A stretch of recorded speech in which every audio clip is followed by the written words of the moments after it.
बहुत समय पहले की बात है। एक बहुत गरीब इंसान था। उसके साथ उसकी पत्नी और 2 छोटे छोटे बच्चे भी थे। उसका अपने परिवार का पालन पोषण करना बहुत कठिन हो गया था। उसका दिमाग काम नहीं करता था और मन भी अशांत रहने लगा। तभी उसने अपना घर छोड़ने का फैसला लिया। एक रात जब उसकी पत्नी और दोनों बच्चे सो रहे थे तो वो चुपचाप घर से चला गया। रात में बिना किसी मंजिल के वो आदमी चलता रहा। तभी अचानक उसने देखा कि एक नदी किनारे भगवान बुद्ध अपने शिष्यों के साथ बैठे हैं। उसी वक्त उसने निर्णय लिया कि वह अब सन्यासी हो जाएगा और भगवान बुद्ध का शिष्य बनकर यहीं रहेगा। उसके बाद वह भगवान बुद्ध के चरणों में जाकर गिर गया और उनसे विनती करने लगा कि वो उसे अपना शिष्य बनाकर अपने साथ ही रख ले। भगवान बुद्ध ने उस गरीब इंसान की बात सुनकर उसे अपना शिष्य बनाकर अपने साथ रख लिया। भगवान बुद्ध अपने शिष्यों के साथ आगे बढ़ते हैं। रास्ते में चलते चलते थक गए थे। सब रुककर एक पेड़ के नीचे विश्राम करने लगते हैं। तभी भगवान बुद्ध को गर्मी के मारे बहुत तेज प्यास लगने लगी। उन्होंने अपने नए शिष्य से कहा, यहाँ पास में ही एक सरोवर है, तुम जाकर वहां से पानी ले आओ।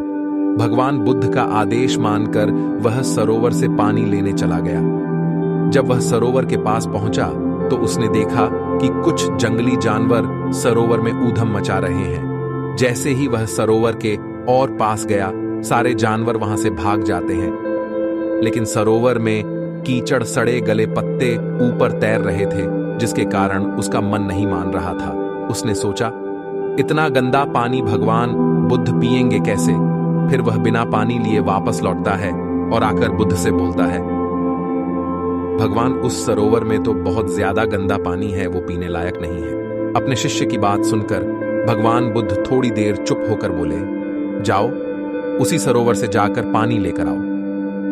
भगवान बुद्ध का आदेश मानकर वह वापस से सरोवर की तरफ चला गया। लेकिन वह मन में यही सोच रहा था कि भगवान बुद्ध इतने गंदे पानी को कैसे पिएंगे। जैसे ही वह सरोवर के पास गया, वह ये देखकर चौंक गया कि सरोवर का पानी एकदम निर्मल और स्वच्छ हो गया है और अपने स्वभाव में बह रहा है। उसने पानी लिया और भगवान बुद्ध के पास आते ही उनसे प्रश्न करता है, भगवान, थोड़ी ही देर में सरोवर का मैला पानी इतना साफ कैसे हो गया?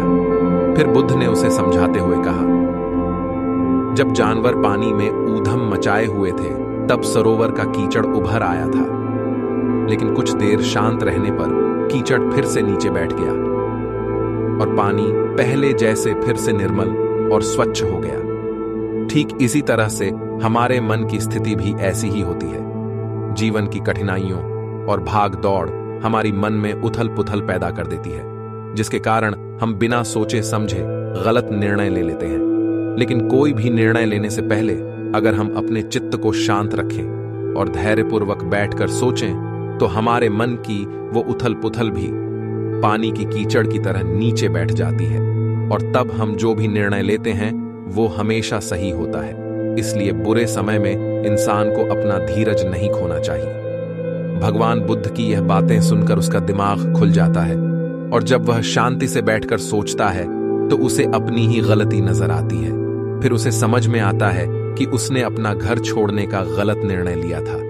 फिर वो भगवान बुद्ध के चरण स्पर्श करके उनसे आज्ञा लेकर अपने घर और वापस चला जाता है। इस कहानी से हमें यह सीखने को मिलता है कि जीवन के चुनौतियों और समस्याओं के बावजूद हमें अपने मन को शांत और धैर्यवान रखना कितना महत्वपूर्ण है। यह कहानी दिखाती है कि जब हम कठिनाइयों का सामना करते हैं तो हमारे विचार और निर्णयों पर स्पष्ट और धैर्यवान मन का होना कितना महत्वपूर्ण है।